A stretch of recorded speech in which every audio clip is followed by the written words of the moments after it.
Gentlemen, boys and girls, this is Deepika signing in again from the Skill Enablers desk. I have a beautiful industrial track today, the government, and I have the veterans of the industry with me. I have personality as our moderator, none other than Mr. Dilip Kumar. He's the moderator for our session, CEO P Decor Limited. Well, a brief about our moderator, sir, is that he's a senior management professional with professional experience of about 28 years spanning project life cycle, management of infrastructure projects and public administration, program implementation across multiple states in India. His core interests include economics, value engineering, public policy, and social engineering in infrastructure projects. So I don't know how did you manage because they all seem very dry subjects. I mean, too much of gray matter needed. A strong believer of inherent potential of Indian youth with emphasis on the realistic perspectives on the challenges in harnessing its true potential. Having worked extensively in public and private sectors, he understands and appreciates the opportunities and complexities of challenges in both the sectors. So, welcome, sir. It's an honor and privilege to introduce you for the session to the youth. In the panel, I also have with me the industry veterans. Honored to introduce our industry professional, Mr. Alok Singh. He's the Chief Executive Officer for Novatium Solutions Private Limited. I have institution professional K. Prakash Sir, Financial Advisor, Karnataka State Policy, Housing and Infrastructure Corporation. Welcome, sir. Thank you for taking our time and being there as a part of the panel. In Youth Professional, I have with me Pratik Jayachandra, Advocate and Legal Associate, VK Law Chambers LLP. And the last, youth student, Miss Aditi, PG student, Jawaharlal Nehru University. So we look forward to a very interactive, informative session from all of you all. I hope the youth makes the most out of your session. Welcome, Mr. Dilip Kumar, sir. Please take it ahead. Thank you very much. Hi, thank you, Deepika, and a very good afternoon to my dear panelists and everyone else here. I join you from the heritage city of Jaipur, and very lovely good afternoon here with clouds and a very, very pleasant afternoon to discuss about, the career opportunities for the emerging youth in the sector, government sector. Now, if we see it, the whole career spectrum of any individual, so to say, I would say evolves within the space of a triangular pyramid. Now, when I say triangular pyramid, the base triangle forms with three vertices where individuals, institutions, and the industry. And the apex node is the government.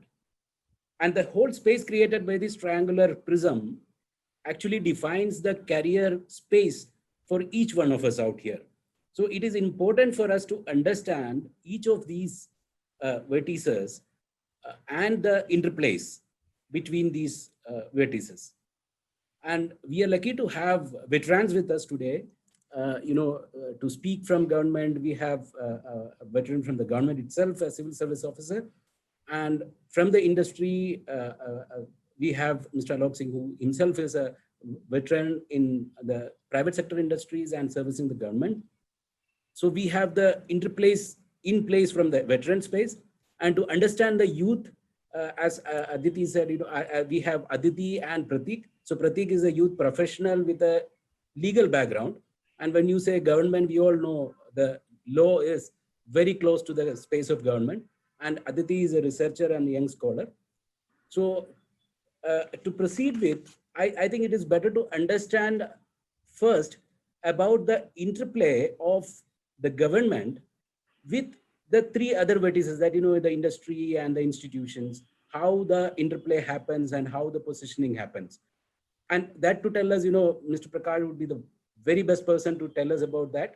And I would invite Mr. Prakash to give us a brief overview of this, along with, touch upon the broad opportunities for various spectra of personals like professionals, postgraduates or graduates and the undergraduates, etc. So Mr. Prakash can throw us light to kickstart this session forward. Mr. Prakash, please. Yeah. Good afternoon, everybody. I am Prakash, currently working with Karnataka state government. I belong to the Indian Postal Service. I'm on deputation from the government of India to government of Karnataka. So what I would like to tell as an opening remark is that, for any youth out there aspiring to start a career, government definitely is a good opportunity. Government offers wide variety of job opportunities, career opportunities, which are very satisfying. For right from the clerical cadre to the very specialized cadre, government has all the openings open. From the civil services, that's the the higher level, higher civil services. From there to the field of science and technology, to industry, to defense, to taxation, to law, and various other, there's a whole spectrum out there where, the youth can, choose to come and join the government. The basic advantage of joining government, to my mind, is that, you get hands-on on policy making and governance as such. And it is great opportunity for you to, solve day-to-day problems of people, because as a citizen we encounter a lot of problems, and once you're in the government, you get an opportunity to actually head on look at the problems and arrive at solutions. And if you're in higher civil services, the opportunities are much more. So that doesn't mean that higher civil services end all. There are various opportunities in all areas of governance, defense, and in industry. Huge industries are there with the government, like the BHEL, HAL, etc. So you get an opportunity to work in industry, being in the government. So to sum it up, I think government offers a great opportunity for the youth of this country to serve. So the mode of entering government, all of you know, is through an open competitive process, through the UPSC or the State Service Commission or the specialized agencies like the Railway Recruitment Board, Staff Selection Commission, etc. But I would like to add a very important thing. The present government is thinking of introducing lateral induction. So that doesn't mean you have to enter young in the government. The thinking today is to induct into government people with experience, rich experiences. People like, Mr. Alok Singh, for example, who is one of the panelists, who has got great experience in dealing with, a wide variety of people here in domestically, internationally, etc. They will be of much use to the government because their expertise is much valued, which the government servants themselves, after many years of service, won't be having. So the thinking in the government is to have lateral induction right now at the highest civil services level, at the level of deputy secretary and joint secretary on director level. But I'm sure going forward, there will be lateral induction at every entry point, so that, you get people with experience and who are not encumbered with, the bureaucratic view of things. So they will have fresh view and they will be of great value. So this kind of lateral induction is also going to come, in addition to the normal entry at a young age to the youth of this country. So this is what I want to start as an opening remark. Thank you.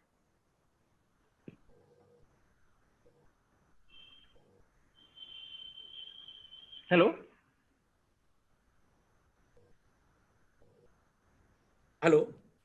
Dilip sir, you're on mute. Yeah.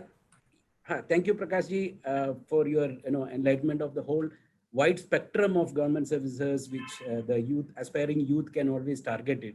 As we understand, I would say the government is the largest employment creator in any country, so to say.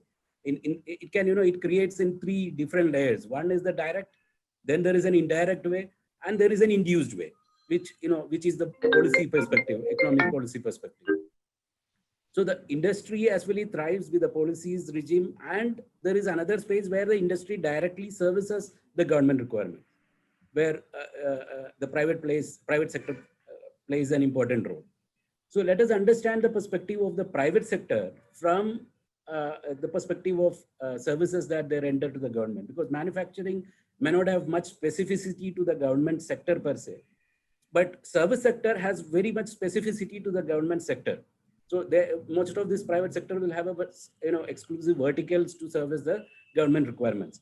So to talk on that, I would request Mr. Alok Singh to give us a perspective about the private sector interplays with the government, how they interfaces with the government services as a client, government being a client to them, and the expectations of the youth or the opportunities for the youth in those verticals. Mr. Alok Singh, please. Thank you very much, sir. It's my pleasure to be here. And I've been dealing with government for last around 10 to 12 years, I would say directly as a service provider. And I'll only say that, when we are dealing with the government, we need to be very clear. We have a lot of perceptions, right? So my submission is that whenever you interact with the government, please go with the open mind. Yeah, so my point of view is very simple, that today the government is the largest buyer in the country, right? Whether you are selling services, you are selling goods, whatever you are selling. And I can only assure you that doesn't matter where you work or how you work, you will be dealing with government, in some way or other, selling some services, some products and other things around. The only thing which I have learned, and I'm not saying that my learning is finished. I think I'm still learning when dealing with the government, is that we need to see the different perspective which government comes to. I think a lot of time we believe that there is a lot of bureaucracy, there is a lot of problems which are there. But having said that, of late, what I found is government is a lot more receptive today. Right? And however, at times we find that, yes, there are checks and balances in government when they want to buy services, and we need to get through the process, right?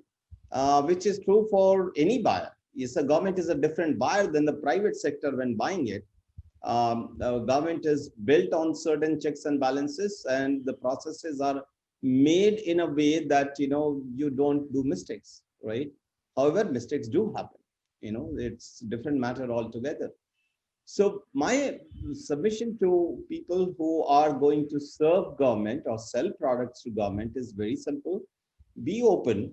Every government, every official in the government is a different individual, right? And don't go with the closed mind that this is the way to deal with the government. There is no way to deal with the government. Government is a customer like anybody else. And the government decision making is very different than what you would have seen in a private enterprise. From that point of view, I would say that in last around few years, I've seen a marked difference the way government deals with. And I think government is a lot more receptive to innovation today. And I can only tell you, as we are incubated out of IIT Chennai, and we have around 18 patents which we have filed. 5 of them are awarded as well. And initially when I used to go, there was very little respect for innovation, right? It was more people want to do what they have bought earlier, then they want to go and buy something new. And I can only tell you that that has changed dramatically, right? Today you can go and talk to government, and they can design new services and processes and product based on your innovation. Just make sure that you have patience, right? That's very, very important, right? And today's world is moving fast, and I think that's one of the things which we definitely have in short supply. But if you have patience, perseverance, and you have the right technology, right solution, right services, you will succeed in government. And believe me that as we move forward, government is going to play a major role. All of us can't be in army, all of us can't be in government services, but we can definitely help the largest organization which ultimately serves the nation. And we can contribute by making sure we give them the right product and services at right time to them. So in a way, it's a service which you're doing to nation as well.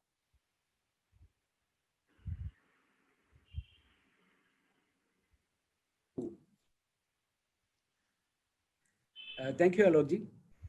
So Aditi and Pratik, I know they are waiting with the barrage of questions, but this should be, words of encouragement for you as Prakash sir has just said that, apart from the direct vacancies which exist in government, there is always a chance for now the lateral route is getting opened up slowly, which is a new, which is a very exciting news for youth professional with a 3 to 5 years or 10 years of experience. Plus, as Mr. Alokji has just pointed out, that the government is changing. So the government is becoming more receptive to the technology changes, to the innovations which is happening around the world. So the whole sector is undergoing a paradigm shift in terms of how do we manage the processes, how do we deliver the services to the public administration. So these are definitely, in my view, words of encouragement for the youth of today, because we didn't have so much of happy news in our Esther years in the late 80s or early 90s, when we were actually passing through a very gloomy situation of forex issues and other things. So I mean, I don't take much of a time. I will straight away give platform to Aditi for Prateek first, and then I will come to Aditi. So Prateek, if you can put your concerns and queries to our panelists, then we can try and answer you to the best we can. Prateek, please. Hello, sir. Thank you very much for the introduction. Well, to begin with, I would like to completely agree with what Alok sir stated when he said that there is so much innovations and so much changes that are happening in the government. This has actually resulted in a significant change in how youth are looking forward to government jobs. In a recent Lok Niti report, a survey report released in 2017, titled as Aspirations of Indian Youth, an overwhelming 65% of youth chose government jobs as an option. If they had the choice, they would definitely take up government jobs. I believe that one of the main reasons for that happening is there definitely a lot of job security, concept of job security in government, and definitely attrition rates in the private sector, more competition and everything. But one thing that I would like to bring to the discussion is when we speak about the government, we know of so many programs and initiatives that they have actually brought forward. We know that the government is actually opening up opportunities, and as it was pointed out, that maybe this is the best time for youth to look forward to a great government job, to look forward to a very involved government who consider the requirements as well as the aspirations of the youth. So yes, definitely, government as of today, demand for government jobs are really big.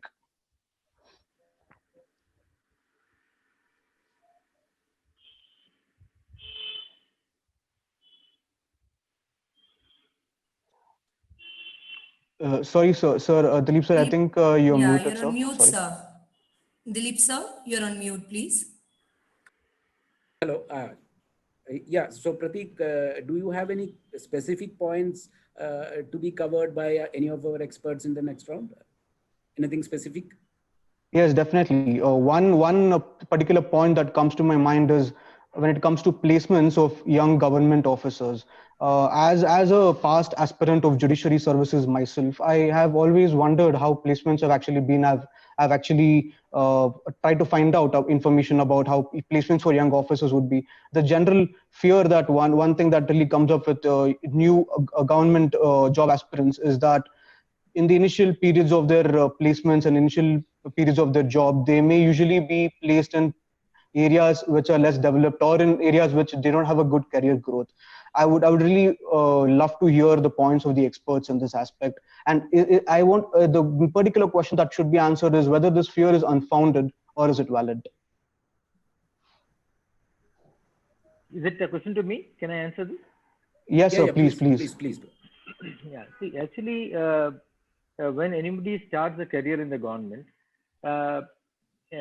he naturally will have to go to the place where he learns all the tricks of the trade. So for that to happen, he has to have something called a field posting. See, in the government, you have various types of posting. One is the administrative posting, and another is the major category is a field posting. Field posting is where you have direct interaction with the customers. Like for example, if you are recruited as an officer in a bank, your field posting will be the bank, obviously, where you interact with the customers, not in the head office, where it is in the city or in a tier 1 or tier 2 cities. It is not going to be in big cities, but it is going to be in a place where you learn the entire, your job is learned while you're on the job. So therefore, field posting is very important. And as an youngster, you are not, you don't have any, family and, other concerns to cater to. So you are free to go and explore the hinterlands. India is a huge country, and you can explore, as a youth, you will get an opportunity to see what's happening out there in the countryside. Most of our youth who are in the city hardly have an experience of what's happening in the rural hinterland and countryside. Many of them don't know how the crops looks like, or what are the trees, flowers indigenous to the country. So that is an opportunity. If you join the government in any capacity, you get an opportunity to explore the country or maybe the state where you are posted. So there is, and after you acquire enough experience and seniority, you are given an option to move to the place you want. And see, one should remember that government is a model employer. So all your interests, all your concerns are taken care of, and you have ample opportunity to learn and grow wherever you are. Yeah, Prakash, I'm quite surprised, and I should emphasize on others to care for the word which you use, that customer. I'm sure in 10 years back, we may not get to hear such a word from a public officer, government officer. So this, emphasize the change in the service delivery of the government. And this is for the youth. You have to understand, the youth aspiring to for career in a government sector. Please understand that you have to see the public as your customer. And this is a very, very right point which Prakash has just pointed out. I'm very happy that it has come out, because I think it is very important for the youth to pick it up, that, the orientation, the attitude which we need to carry through when we enter into a government sector. With this, I would invite Aditi, who is, youth student, out to, give out her views, concerns, queries to our panelists. Please, Aditi. Thank you, Dilip sir, for the platform. So as a youth, I have completed my degree recently, and I'm also aspiring for government exams. So when I think of the government sector, the first thing, as Prakash sir said, it's the civil services or the UPSC exams which are conducted. So I wanted to ask, are there other opportunities for youth to engage with the industry and the government due to the skills we have, like through hackathons also, or young fellow scholarships, as well as when we are preparing for the UPSC, many of us do not make to the cut. So those students who reach the interview stage and have built a knowledge skill set over the period, can these on the basis of this experience, can we be engaged with the industry for further employment opportunities? And as a research scholar, when I think of the government sector, when I want to work, there are things which come to my mind, which are like the bureaucratic hurdles. So can I enter into the government sector in fields like public policy making or analysis? Because we youth do have a lot of potential to be engaged in field work and to conduct surveys which are usually done by third party institutions. So how can the experiences which we have be tapped apart from the entrances exams for the youth? Yeah. So, Prakash sir, if you can take that question, leading with UPSC. Many of the youth today aspire to get into the civil service. And civil service is a very popular and a very competitive exam these days. More than 10 lakh people take the exam, and it has become very competitive compared to the days I took the exam about 25 years ago. So, so not everybody can make it to the exam because the seats are only about 800, and the success rate is very low. So see, what happens is when you prepare for civil service exam, it's you kind of prepare a whole lot of things which are required for any other exam which is conducted by the government or even the private sector. So once you are preparing for a civil service exam, you are in a way equipped to handle any exam which you are going to encounter in next 1 or 2 years. It could be state state civil service exams, or staff selection commission exam, or defense exams, like you have this combined defense services exam, because the pattern are more or less same. You have the general aptitude and general knowledge and the subject matter, etc. So once you prepare for the civil service, I think that you are well equipped to take any other exam, including the bank exam, LIC, or whichever exam. So the opportunities are there. Civil service, you prepare for civil service, we don't get it, it's okay. You have various other opportunities to come and enter the government. Even if you don't want to enter into the government in the administrative setup, you can also see, suppose you are from the JNU, if you are from JNU, or even if you are, say, from an agriculture background, you are in PhD in agriculture or masters in agriculture, there are a lot of research and teaching jobs available in the country. You have this UGC conducted exams, you have this ICAR conducted exams, like Indian Council of Education Research, CISR conducted exams, wherein you can get into research and a teaching profession. And being a part of the research institution or being a part of a teaching profession, you can always be part of the governance. Today, government is co-opting many subject matter specialists in decision-making process. So being a part of the research institution or the teaching from the IIMs or JNU, many people are inducted into the government as a subject matter specialist, as experts in their fields, etc. So you can be part of the government that way also. So that was your first question. What was the second question, Aditi? So my second question was regarding the same thing which you addressed, like you said, there are other ways to get into the government. Yeah. There are other ways also. As I said, there are other ways of being, by virtue of being part of the industry or being part of the research center, you can be part of the government in various other capacities. Yes. Yeah. Sir, one more thing I would like to add, like there are research fellowship jobs and various research associate jobs which are contractual in nature, which just last for 3 to 12 months maximum. So is there any way, like can it be converted into a long-term job opportunity? Because of 3 to 12 month, it is more of a work experience rather than a job opportunity with the government. Like, are there any other venues to move forward in that particular path?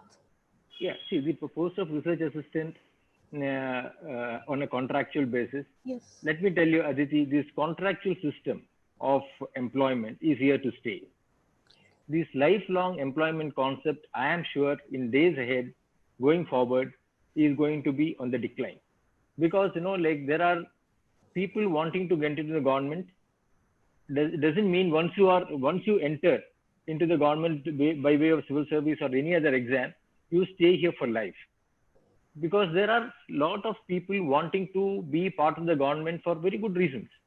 So this contractual form of employment is the best way to give people opportunity to come and serve the country in the government capacity. So I don't think this contractual system is going to be converted into a permanent system. More and more contractual jobs are going to come, not only at an entry level, but also at the highest level of maybe even the secretary, additional secretary, joint secretary level. There are going to be contractual employment. Even this lateral entry also could be of contractual nature. You could be a joint secretary in the Ministry of, say, Home for a period of 5 years, and it could be extended for another 5 years based on your performance. So everything is going to be contractual, Aditi, going forward. And I think we should be prepared for it.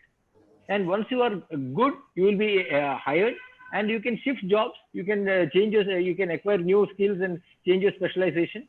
So we should all be prepared for contractual jobs. I would definitely ask my daughters to be prepared for taking contractual jobs in government if they want to enter government at all. Thank you, Prakashji. Let us also understand, Aditi, take it from you. We have, as I said earlier, we have direct, indirect, and induced streams when we talk about government. So the UPSC and the Staff Selection Commission is the direct form of employment. And Prakash sir has rightly pointed out about the emerging trend for lateral entries on a contractual basis, even for the research scholar, etc., which is going to be, going to multiply in the years to come. Apart from that, the government is also getting so many services delivered through the private sector. So that is another opportunity for the young entrepreneurs to get involved in the government sector through the private sector routes. For example, e-governance is a very, vital part of government service delivery, which is very growing. So Mr. Alok Singh would be the right person to tell us about those aspects which are, from the technology and the innovation based, which he said the government is very receptive. So he can just tell us about the plethora of opportunities which are emerging in these structures, in these systems, which are, the private sector servicing the government for the public administration delivery. Mr. Alok Singh ji, please. I think that, the role of private sector assisting government to deliver the services for the citizens is still very nascent. And I think it's going to play a much bigger role as we move forward. For the simple reason is that there are certain expertise which probably the private sector brings on the table. Government is, having an expertise in terms of monitoring, structuring those things out. Not necessarily government is the most efficient delivery mechanism as such. And as we have seen that, over a period of time, there is a shift. So you look at the cash transfers which are happening, a large portion of banks are utilized. They're semi-government and there are private banks all put together. So you will see that a lot of services which are ultimately delivered to the, like I'll give an example. Today, most of the PDS which is delivered in the country is basically the whole machinery, the measurements and everything, the private parties are involved along with the government PDS stores to make it happen. So I see that as we move forward, you'll find the role of the private along with the government to deliver the end services to the consumers is going to increase day by day, right? And I also agree when, Prakash ji said that, we should be looking for a contractual job and that's probably is going to be the future. I think this is not just about the government. I think all jobs are going to be time-based and skill-based, right? I think in somewhere, we have been fortunate to be employed till retirement. I think, just shorten the period of retirement. You'll retire from one skill in 5 years and you need to acquire a new skill or a new trade to get for another 5 years. So government is not going to be different than that. And, when probably Prateek was saying that a lot of people prefer government because of stability and the job security, I think government cannot be providing job security and stability if the whole world is changing around and a lot of things are changing around us, right? Yes, today probably contractual obligations are there, it will continue. But I completely agree with Prakash ji when he said that we should be ready to look into short-term contracts. And on satisfaction of deliveries, probably those can be extended and those can be reduced. So I think, public and government participation in delivery of services is going to really, really change. And we are at the very early stage of seeing that change at this point of time. Yeah, perfectly said, Alokji. Actually, this is the message that we need to send out to each and every youth who are aspiring for the government sector. That, as Prakashji said, it is not the job security or the authority which is going to be the case in the times to come. So the youth has to acquire the right aptitude and the talent to be into the government service. So the right aptitude is, we have to touch the lives. When you are in government, you are touching many lives. That is the best part of a government service, that you are dealing with the people, you are dealing with the, the lives of the citizens around you. So this should be the first aptitude. And the talent, let me be frank, because I am a person who has worked on the public sector side for 15 years and then switched over to the private sector side for another 15 years. My experience has been, the public sector service, the complexity is much more. It's typically much more. So if you are aspiring for a government service, be prepared to, have that very, very thick skin and a very, very solid mind that you have to tackle complex issues which may not have, fixed set of rules. Like Corona, which has come in, private sector is grappling with a different set of problems. But government sector has to, pull itself up and then rise up to the occasion, for which we don't have any, case history or case studies to fall back upon. So this is the, right challenge when you face in every aspect of government, not just in health sector. I just quoted as an example. So this, we need to have the right set of mindset and the right aptitude and the skill which we need to get into. So Pratik ji, if you would like to have anything more which you would like to add at this point of time, we have another 10 minutes to go for the question and answer session. From Yes, sir, definitely. In fact, when while listening to Alok sir, one question came to my mind regarding technology and innovation that is being adapted by the government to deliver the government services and government the requirements for the people. A major question, we know that with technology and innovation means that there is better delivery of services, and even innovation leads to better aspects of services provided by the government.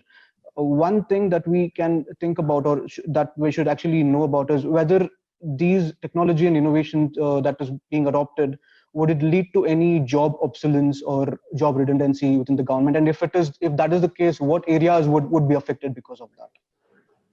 Yeah, that would be a fantastic question, Yeah. I would say. Yeah, Alokji, please take it. Yeah. I think obviously the answer is yes, right? In terms of, if I'll give you so many examples which are right in front of us. And the government will shrink. If you're looking at the number of people who are working in government, it has to shrink in number of people who are there. But will the activities of government will shrink, or the way the people are delivering is going to shrink? May not. But government in its own size has to shrink. If you look at the government's own commitments, which are based on next 5 years or 6-year plan, government has to bring down the expenditures which are more related to the salaries, administrations, and other things around, and need to go on more on a monitoring, policy making, monitoring, and part with a lot of execution part of it, where it needs partners. So, there is a lot of change which we'll see in a government, right? And when you talk about just the technology, I would say not just an obsolescence of job or change of job is not going to happen just because of technology, but it is more to do with the skills required with the enabled technologies, which probably are going to change, right? And as you see, then that's where you come back and look into what Prakash sir said, that why do you need 5-year contracts? Because the change management with 35 and 40 years commitment till retirement is far more difficult than a change management of an individual with the shorter term arrangements which are there, right? So I think the government is going to change, the requirements are going to change, and probably 10 years down the line, you'll see that the government is doing things which are very different. And as I said, private people are going to play a much bigger role in deliveries. Perfect. I would just have a question to Prakash ji, that, this is my personal thought to it, that government can play a very crucial role in, upskilling the youth who are completing their education. That is, what I mean is, how can we increase the involvement of, qualified youth into the internship with the government, in terms of, say, for example, civil engineers can be given 1 year or 1.5 year kind of internship with the PWD works, because that is a perfect area where they can pick it up. Especially similarly in, for legal professionals, they can be involved as interns in, it may not be directly contract basis, it can be through a private sector or whichever way the framework is. Please, Prakash, please. There was some disturbance, but I generally get your question. So actually, this is a very good move, and I think in the new education policy, the government is talking a lot about vocational training. And when we are talking of vocational training, all these things like internship with the government or even for the private organization for the youth is very important. even at a very young age of, from the primary and up, giving children exposure to the skills which are actually needed for day-to-day living and for the jobs they're going to take is very important. Your suggestion of attaching students with the government organization to acquire the skills required for them in later in their life is a very good move, and I'm sure the government is also looking into this area. So that's a good move. Of course, we have to skill all the students in the job, like in attaching with the PWD or even in the medical field. There are so many fields where the vocational training opportunities are available, industries where vocational training is available, which I'm sure the new education policy looks into it. Perfect. Thank you, Prakash. So Aditi, would you like to ask anything at this point, or we will move to question and answer session? Or if Aditi or Pratik, anything?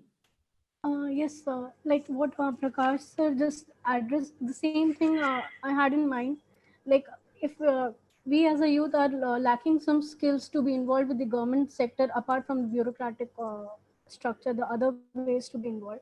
So is there any opportunities for some training programs or short-term skill development programs? Like government has apprenticeship program for the industrial sector. So to be involved with the government sector the other way around, can there be any apprenticeship program or short-term courses through which we can be, trained trained to be involved with the government sector, something like that? And or can there be any management programs which specifically focuses on leadership in government sector, to be involved in the government sector, the management programs like this? Hello. Like, ഞാൻ സെഷനിലാണ് ഇപ്പോൾ. yes, sir. I'll call you later.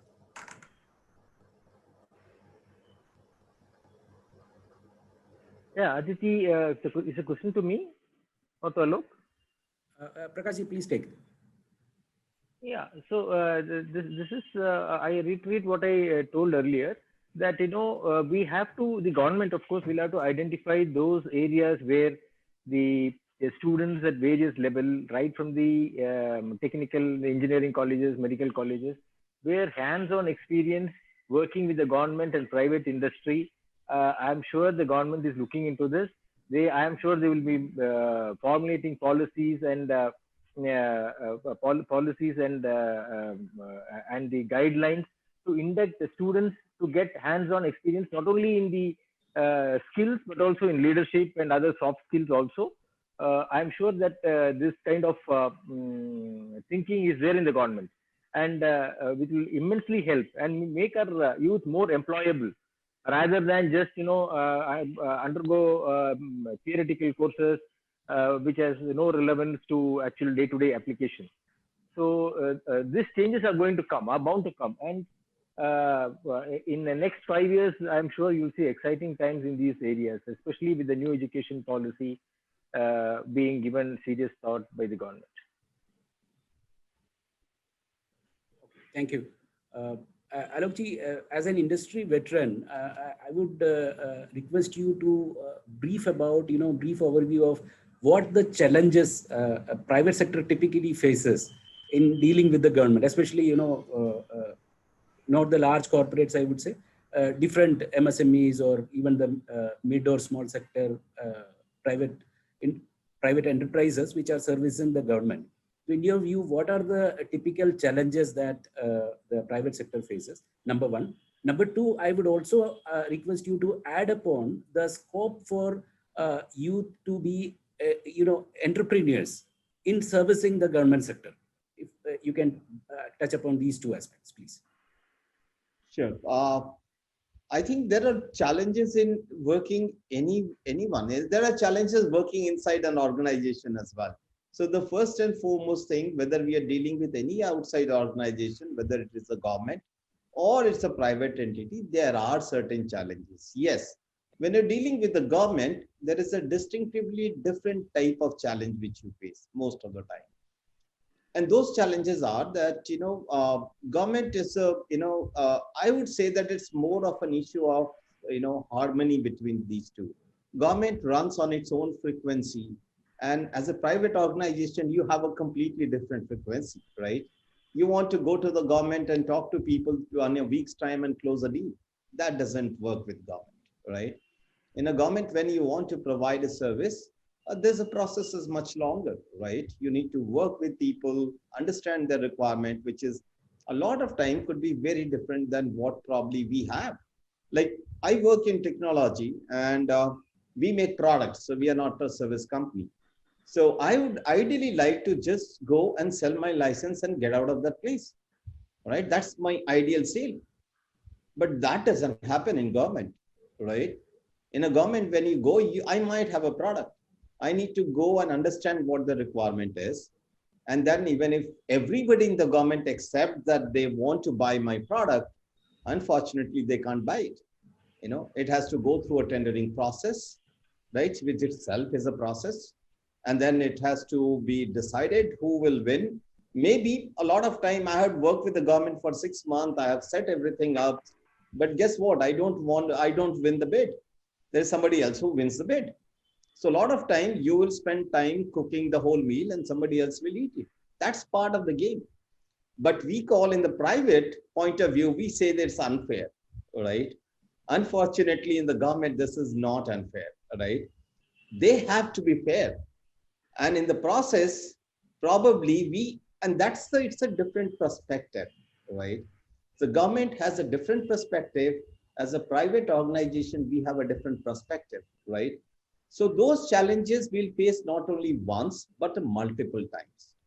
Number 2 is, most of the time, usually government decision making is a little slower and little more complex than if you're selling to another enterprise, right? It's not that straightforward. So we probably need to understand that. And there are companies who have been working only with the government and they have been successful. And the primary reason for that is they know how to work with the government. Like we keep saying that, the basic of the management is know your customer and you need to work with the customer, right? In this case also, government is the customer and all governments are not the same, but I think typically government is a customer. And if your organization is tuned to the customer, which is the government, and it has certain positives, it definitely has certain shortcomings, which are there, of course, which is there with all organizations. But as long as you're tuned properly to it, you will not face major challenges, which is, I would say the consistent challenges which are there. And I would say that there is a lot of myth as well. I'm not saying those are all wrong, but I think what happens is, it's like in my childhood, I've traveled in the train a lot of time. And I've seen that, as a college student, I have a habit that if I haven't got a reservation, I need to get on to the TT and just give him 50 rupees note first, and then ask him whether there's a seat or not, right? So there is a lot of perceptions which are not correct. I would request all the youth, right, that believe me, I have sold so many services, my product to the government, and all have been 100% legit. There is no issues around it. So I think this myth need to be busted somewhere. You try it yourself, right? Don't go with the perceptions that this is how government works. No, government is changing as well, right? Go there, do a deal, make sure that you are also helping the customer. You are not only interested to go and dump your product and get out of that place. Make sure that government succeeds, like government buys my product. They are not a reseller of my product. They are buying my product for certain purpose. And most of the time, government purposes are to make sure that they are able to deliver the services to the citizens in the right fashion. Be a stakeholder there as well. Perfect. Don't just be in a hurry to just sell your product and get out of that place. Work with government to make sure they succeed, right? While we make money by selling product, I think the success is defined not by my selling the product. The definition of the success is my customer is able to get the advantage, what he was supposed to get by getting the product. Now, those are not different in private sector as well. The only thing is that when it comes to government, our definitions are different, right? And I'm not saying that, it applies everywhere, everything is not equal, but to a large extent, probably while government is changing, if we change our attitude a little and we have, more tuned in harmony with what government is trying to do, the challenges will be far more less than what we face. Absolutely, absolutely. Well said. See, in the beginning, in the round one, Alokji had rightly pointed out that the government is increasingly, receptive and responsive to the innovations and the technology changes and, the developments which are happening around the world globally. And, the lag time which once upon a time used to exist from what starts in West and reaching to our soil has been, almost getting bridged very fast. So with this perspective, it is very important for us to understand, especially for the youth and the students, to understand what is the evolving trend in what are the new skills that would be most valued in the government sector. So I would like to hear from both. So first I would request Mr. Prakash, who is part of the government, to give out his views on how the paradigm of the skills requirement in the government is changing with the perspective of, the prospective changes in the government and the public service delivery system can happen in terms of technology and innovation for the youth. They can focus on in the years to come. Prakash ji, please. The government way of functioning is changing a lot. And today, if you are talking of the governance, the internal governance of the of any government office, it is a lot of technology-enabled governance today. So today, especially in Karnataka, we have this e-filing system. For every file which we deal with is with a computer. There is no physical file available for doing any work. So that day I joined the government, this kind of environment was not at all there. It was, everything was physical. It was, the good old files which we deal with, we pass orders on the files, etc. But today everything is electronic, and this e-filing system. So this has got, a kind of shock for people who are already entrenched in the government. So we have to do a lot of skill, a lot of training within the government for the entire staff working with the government. So the skill set required to function in the government has changed as I saw it from the day I joined until today. But for people who are going to join the government today, from the technological perspective, the thorough knowledge of computer is very essential. But coming to a larger picture of what are the basic skills needed to be a government servant, I would definitely say is that, you have to understand the problem of the others. That kind of a basic instinct is a must to be an effective officer in the government. You should be able to put yourself in other men's shoe, because as in the government you're basically dealing with problems with people, and you should be able to quickly identify what the problems are, and you should be able to come out with a solution. That kind of a basic intelligence and aptitude to serve people is very much important. Otherwise, you will be a big misfit in the government. So to be effectively functioning in the government, you need to be able to understand what the problem is and able to offer a practical solution to the problems. So that is what I feel is very essential in the government service. Thank you. Thank you, Prakash ji. As we understand, as we go forward with the technology, innovation and other things, the private sector is going to play a very crucial role in partnering with the government in improving its efficiency of public services delivery.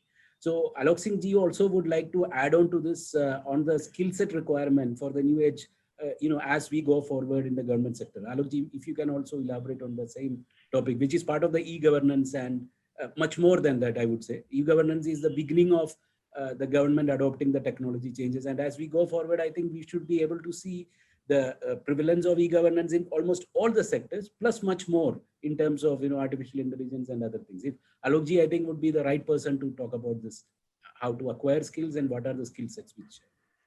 Alok, If one place where in India the technology can change things dramatically is government, right?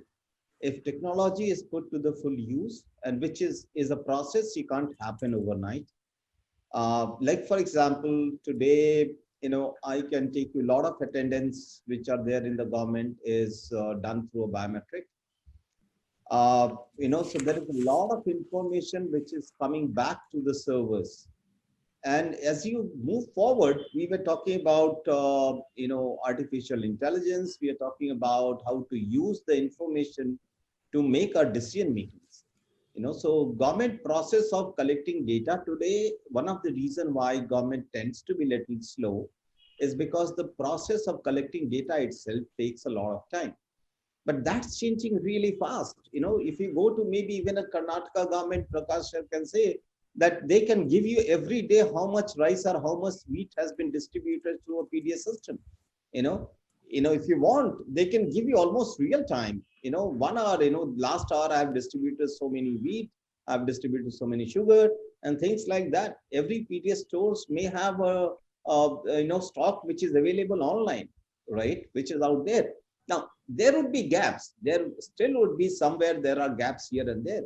So government is going through what I call is the phase 1 of digitization, which is creating the right infra at this point of time, right? So you will see that the phase 2, where I would say there is a lot of opportunities which will come up, be it be government or be it be the service provider from the private sector, is how to intelligently deal with the data which is coming into the government. And believe me, it's a mammoth amount of data which will be pulled in. Okay, in whether even if you talk about, say, a state like UP, there are 160,000 schools, right? Where every student and every teacher's attendance and their details have been pulled in. And maybe in few months' time, you will have a situation where you can see who has come to school and who has not come to school on a daily basis, right? And just think about it, that you can do an analysis of the students who are perennially not coming, or you can do an analysis of students who tend not to come on Monday. And then government can decide, why don't they turn up on Monday, right? What's wrong? So you can find patterns which are completely hidden today, right? We can't see those because the numbers are large, right? And so the next level of opportunity post the digitization is going to be based on analytics. How do you analyze data? How do you integrate those analytics or those data which you are getting into your day-to-day decision making? And by doing that, how you can improve your services further up? And believe me, the third layer, which probably we need to see, we have just 3 minutes to go. So okay, I'll finish in 10 seconds. Yeah, please. So the third layer is how government can become personalized. Means I don't care how government serves others. I do care how government serves Alok Singh, right? Is it possible by using technology to personalize government services to each and every individual? I believe it is possible. If Google can personalize your phone, that what you do, government can do as well. We are in the process. It will take time. So hence all the skills which we are building, be it be analytics, be it be artificial intelligence, I think those are going to be used a lot in the government. We are a little early. So we are on that path, surely. Thank you, Alokji. And Prakashji, we have very little time to left out, but this is an interesting question popped up by Aditi, that how the government can increase the involvement of youth in delivery of messages, public communication of publicly important messages like hackathon, etc. How this synergy can be harnessed of the youth in the public service delivery. Prakash, if you can take this question, then I think we will be by concluding. Please.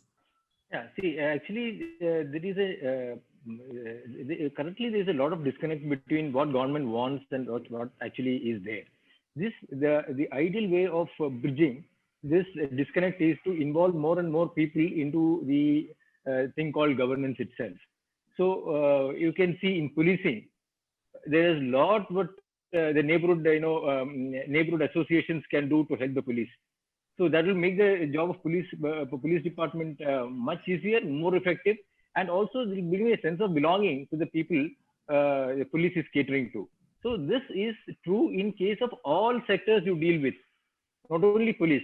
Any sector you see, you talk of sanitation, you talk of health, involving people and youth is the way forward. And I think if we engage our youth, not as a full-time worker, but only as a volunteer.